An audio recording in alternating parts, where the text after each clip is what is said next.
Aloha, Sylvan Bell coming live from Sacramento, California, July 2nd, 2016. I don't know, 10:08 in the morning, perfect day to talk about sales. And this is part 2 of people sell how they buy. So let's just explain this out, okay? So if I am a buyer who typically goes somewhere and looks around, and I'm a very cautious buyer and I really have to think about everything, I'm going to identify with that type of buyer. And I'm gonna tilt my sales process that direction. That's the direction that I'm gonna say like a lot of words about thinking about it. And that's gonna typically be my objection. Okay. So here's the thing: if I'm a shopper and in my shopping process, I go out and I look for the lowest price. I'm constantly looking for the lowest price. I'm constantly looking for the best deal. I'm gonna really identify with that type of buyer. Okay. So people sell how they buy. Now, me personally, it drives me nuts when I think people are dragging their feet and thinking about it. Okay, so you have an arch enemy. However you buy, the complete opposite is going to be your enemy, and you're typically not going to understand that type of person unless you've been around for sales for a while or we've had this conversation. Okay, now what I really want to get to is people train how they sell. People train how they sell. Okay, so you really have 3 personality types. You have aggressive, you have somewhere in the middle, and you have passive. And I want to point this out. There's not a right or a wrong answer to this as long as you get results. So like sometimes people will say, I can't train with that guy, he's way too crazy. Okay, that's not what I'm saying. I'm not saying that at all. If you're an aggressive salesperson, congratulations. If you're in the middle, congratulations. If you're at the end and passive, congratulations, good for you. If you close, yay you, okay? So, I've sat through a lot of training and I had to figure out why did I connect with a trainer or why did I not connect with a trainer? And I'm gonna give you some insight here, okay? So I've pretty much worked in every swing of this aspect that I can to see what I could do to be a better salesperson. So I've tried to be a passive person. That's not really me, right? I can sit in the middle, but I can't go full tilt passive.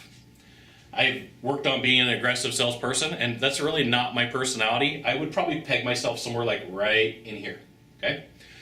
Now, here's the thing. Me being more towards the aggressive side, when I watch a passive trainer, it's very slow, and it can be considered very boring for me. Okay? Not that that's not good content, not that it's not a good sales trainer, right? I'm not, for the most part, a very passive person. Okay?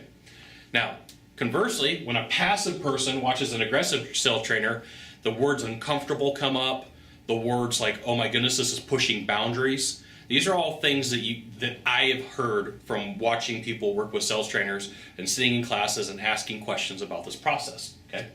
So, for you, your question is, where are you on this scale?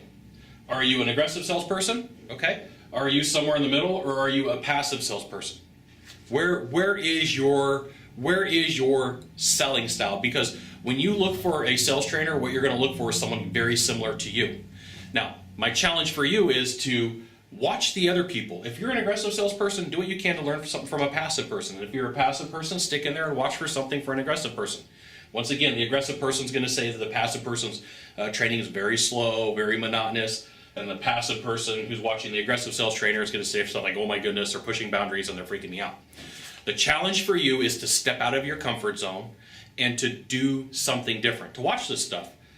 With me being more towards the center, I can watch and I can learn either direction. And I'll share something else with you. When I train in an aggressive manner, and if there's 100 people in the room, 30 people in the room are going to get it. Okay? They're going to be like, I love you, Scott. You're the greatest thing since sliced bread. Fantastic. Let's go. Okay? Conversely, if I train very passively, I'm going to get a different 30%. They're going to say, Scott, I love you. You're very patient. You got a good process. I love what you do. Okay? This is why I tend to train in the center, is because I want to capture as much of the room as possible. Usually get about 60% of people. And I found that you're going to have in any given room 4 people really don't care. You got 10 people in the room, 100 people in the room, 40% of them don't care. They're just sitting there to collect a paycheck. They're there to have fun. If it's in Vegas, they're there to go drinking and partying. So 4 out of 10, they're just kind of like, whatever.